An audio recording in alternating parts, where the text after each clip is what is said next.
Hey, what's up, everybody? It's Rabba coming to you live from our Austin, Texas hub.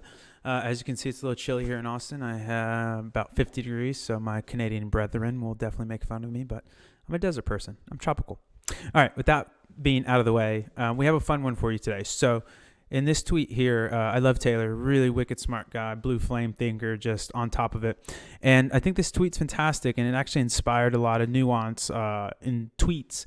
So I just wanted to kind of synthesize that into a video form. So when Taylor, and I'm not speaking for Taylor, I'm just opining on kind of what I'm pretty sure he means by this, is that when you're looking at a large data set, especially a jagged data set, such as, when I mean jagged, like a bunch of variants in that data set, averages aren't a very good representation of that data set. So with that being said, what do we use? We use what we call the 3 Amigos of AOV. So instead of giving you one slice of AOV, we're actually giving you 3 different looks at that data set to better understand what that actual purchase behavior is by the consumer, and a better, more representative data point when it's in conjunction with all 3. So let's go through all 3 of them. The first one is the mean, the second one's the median, and the third's the mode. So this is kind of like a mini statistics course, but trust me, it's not boring at all. And the 3 Amigos, anybody else that's old like me, we'll get the Steve Martin reference. Get hype, Steve Martin. Fantastic flick, by the way. Excuse me. Okay, so the first one is easy peasy, mean AOV.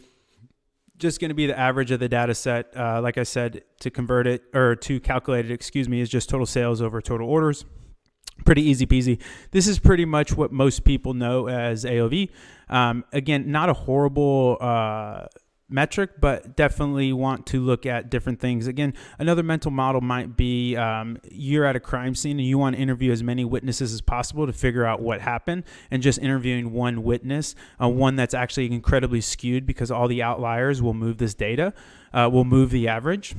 Will definitely not be the best way to solve that crime, aka understand what your purchase behavior is. So pretty easy peasy there. Again, this is just a really simple example of how to calculate it. You guys know how to do that, easy peasy. Okay, the next one is really cool. So this is going to be the median AOV. So this is going to be the center of the data set. 50% of purchase values are higher, 50% of purchase values are lower. Why this is important is it gives you a better understanding, again, of where that purchase value is and where that center of that data set is. You can think of median as almost the midpoint of a hike. So no matter how long that hike is, no matter if you're hiking through terrain, up mountains, down mountains, whatever, it will always be the middle of the data set. And then to calculate it, it's a little, not complex, but ultimately you'll just rank order and then find the one in the middle.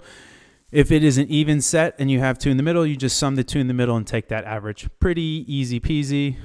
You can see on here, the median would be 254 here for this second, and it'd be 420 for this first data set.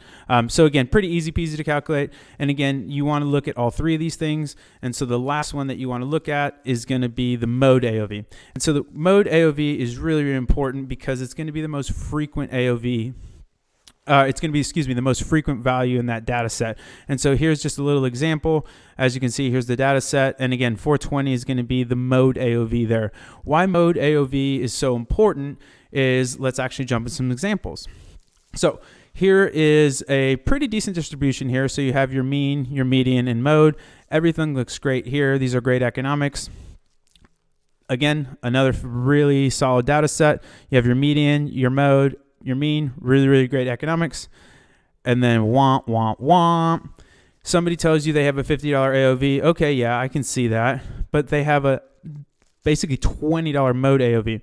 This is no bueno for paid media. This is really, really hard to make work on paid media. Another way to think of mode AOV and why it's so important to media buyers is if you have a bucket of purchase values, there's more mode values in there than any other value. So probabilistically speaking, if you reach down and grab a purchase value out of that bucket, it's probably going to be a mode value or really close to that. And so that's kind of, this is kind of the gift when that guy told me it was a $50 AOV. Like, yes, but not really.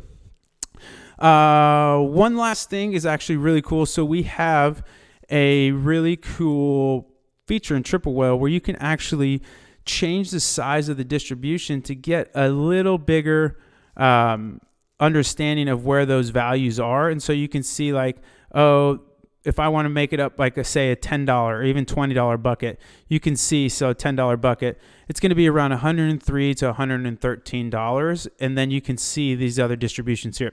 So that's really cool. And then the other thing is, if any of this was actually too fast or anything like that, we have a whole long form on Whale Mail about all three of ours.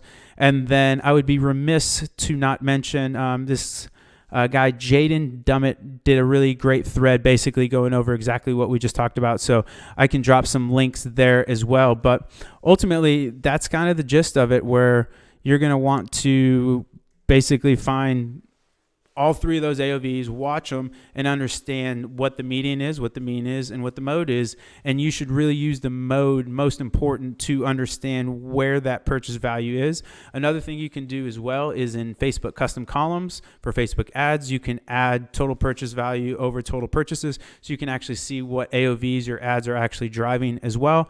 And so you can kind of keep everything in sync there to make sure that everything is netting out and the economics and the math work for you or your client. So if you have any other questions, definitely hit me up. I'm on the Twitters. And then, yeah, thanks again for stopping in.